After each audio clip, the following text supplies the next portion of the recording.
দুপুরের বেঁচে যাওয়া ঠান্ডা ভাত দিয়ে খুব কম সময়ের মধ্যে আর কম মশলায় এই ডিম ভাত রেসিপিটা কিন্তু বন্ধুরা বানিয়ে নিতে পারেন।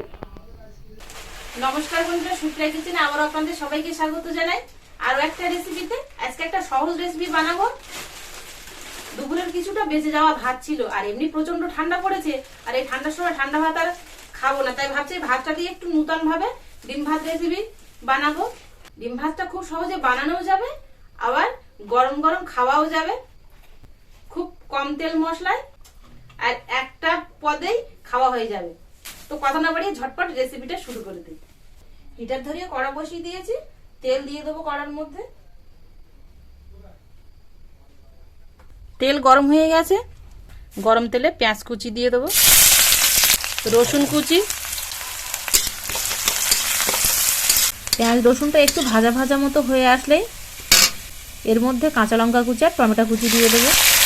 অনেকক্ষণ টমেটো আর কাঁচা লঙ্কাটা ভেজে নেবো পেঁয়াজ রসুনের সাথে। হালকা একটু এরকম ভাজা ভাজা মতো হয়ে আসলেই এর মধ্যে লবণ, লাল লঙ্কার গুঁড়ো, হলুদ গুঁড়ো, জিরে গুঁড়ো, ধনে গুঁড়ো সব কিছু মশলা দিয়ে খানিকক্ষণ তেল পর্যন্ত কষিয়ে নেব।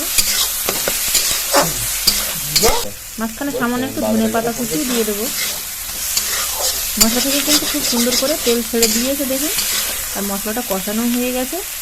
এর মধ্যে দুটো ডিম ফাটিয়ে দিয়ে দেবো।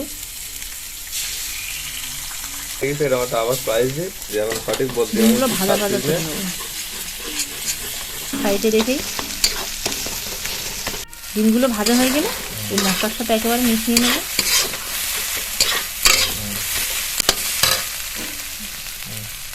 এবার এর মধ্যে ভাত দিয়ে দেবো।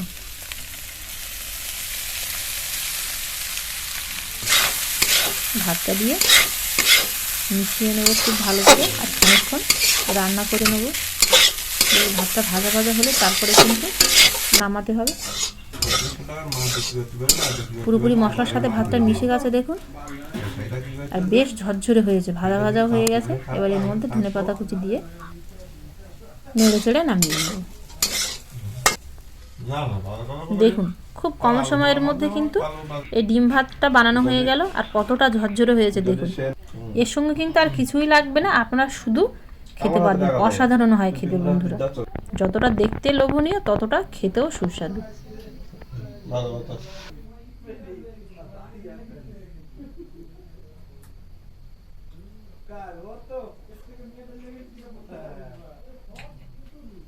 প্রতিদিন এরকম বানাও, খুব সুন্দর হয়েছে। ভালো হয়েছে, খাই নাই বন্ধুরা। এই যে প্রচন্ড ঠান্ডা পড়েছে, আপনারাও কিন্তু খুব কম সময়ের মধ্যে এরকম গরম গরম ডিম ভাত বানিয়ে খেতে পারেন, আর সবাইকে খাওয়াতে পারেন। দেখবেন সবাই কিন্তু খুব খুশি হবে। রেসিপিটা কেমন লাগলো অবশ্যই কমেন্টে জানাবেন। ভালো লাগলে আপনাদের বন্ধুদের কাছে প্রচুর প্রচুর শেয়ার করবেন। এতক্ষণ আমার সঙ্গে থাকার জন্য আপনাদের অনেক অনেক ধন্যবাদ। আবারও দেখা হচ্ছে আপনাদের সাথে পরবর্তী নতুন কোনো রেসিপিতে। ততক্ষণ আপনারা সবাই ভালো থাকবেন ও সুস্থ থাকবেন।